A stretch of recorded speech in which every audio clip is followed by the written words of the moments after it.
मलकापुर नामक गांव में अमीरों के बंगले एक लाइन से रहते हैं। उन बंगलों में बहुत ज्यादा अमीर लोग ही रहते थे। हर बंगले के बीच में पेड़ पौधे सूखी घास रहती है। बंगले के पीछे बहुत घना जंगल टाइप रहता है। वहाँ के एक बंगले में पशुपति नामक अमीर व्यक्ति रहता था। वो बहुत ही कंजूस और लालची था। उसके पास बहुत पैसा है करके उसे बहुत घमंड था। उसके पास काम करने वालों को वो हमेशा कीड़े मकोड़ों के जैसे देखता था। पशुपति वहाँ अपने माँ बाप, पत्नी और बच्चों के साथ रहता था।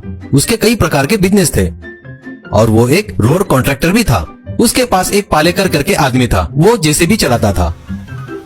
पालेकर अपनी जेसीबी पशुपति के प्रोजेक्ट में चलाता था, काम करता था। इसके बदले पशुपति उसे पैसे देता था और पैसे हमेशा लेट देता था और कम देता था। ये क्यों ऐसा पूछे तो कहा, कल से मेरा काम बंद कर देगा सोचकर डर के मारे बेचारा मुंह नहीं खोलता था। उसी का फायदा लेकर पशुपति हमेशा उससे अपमान करते हुए बात करता था। पशुपति, क्यों रे, 4 दिन पैसे लेट हुए तो ऐसा मुंह बनाकर मेरे पास आया? तुझे पसंद नहीं है तो यहाँ काम करने की जरूरत नहीं है, कहीं और जाकर कर ले। तेरे को मेरे सिवा और कोई रास्ता नहीं है। क्यों, क्या कहता है? हंसता है। पालेकर बेचारा अपमान सहन करता था, सिर झुकाकर चुपचाप खड़ा रहता था। एक बार एक जगह पर बहुत बड़ा कंस्ट्रक्शन प्रोजेक्ट होता है। वहाँ पालेकर बहुत मेहनत करता है, काम करता है। कुछ महीनों बाद वो प्रोजेक्ट पूरा हो जाता है, लेकिन कितने भी बार पैसे मांगने पर पशुपति उसे ये वो करके घुमाते रहता है। एक दिन पालेकर, मालिक प्रोजेक्ट होते ही पैसा देते बोले और प्रोजेक्ट खत्म होकर 4 महीने बीत गए, अभी भी बाद में आप बोल रहे हैं आप, ये ठीक नहीं है मालिक, मेरा भी एक परिवार है, आप ऐसा किए तो कैसा मालिक? अगर आपको पैसे नहीं देना है तो नहीं देता बोल दीजिए, पर बाद में देता करके मत बोलिए, ऐसा कहता है पशुपति। क्या हो रे, आवाज बढ़ रही है बहुत। हाँ, नहीं देता जा पैसे, क्या करता है कर ले, जो करना है कर ले, जिसको भी बताना है बता दे जा, फिर पैसे की बात किया तो काम पर आना बंद कर दे, ऐसा कहता है। ये सुनकर पालेकर को बहुत गुस्सा आता है। मैं भी आप जैसे के पास काम नहीं करूंगा साहब, कहकर वहाँ से चला जाता है। अब पालेकर जेसीबी से छोटे छोटे काम करते हुए जी रहा था।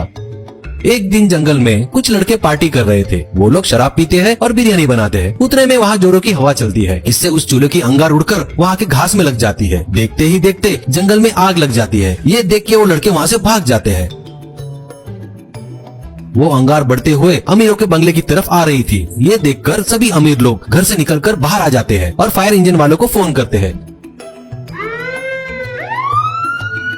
फायर इंजन वाले आकर फायर मारने पर भी आग कंट्रोल नहीं हो रही थी। देखते ही देखते पहला बंगला पूरी तरह जल गया।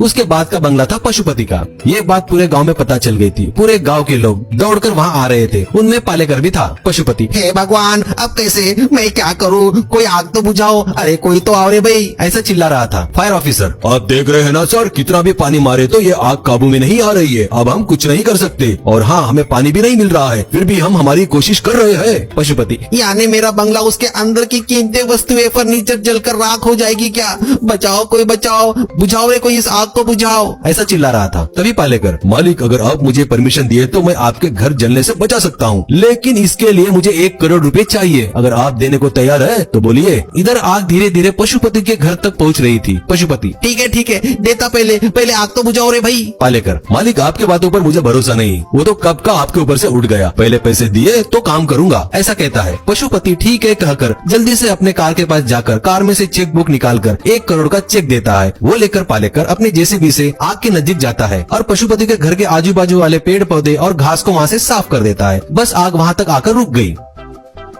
ये देख सभी लोग तालियां बजाते हैं। फायर डिपार्टमेंट वाले भी पालेकर को अभिनंदन करते हैं।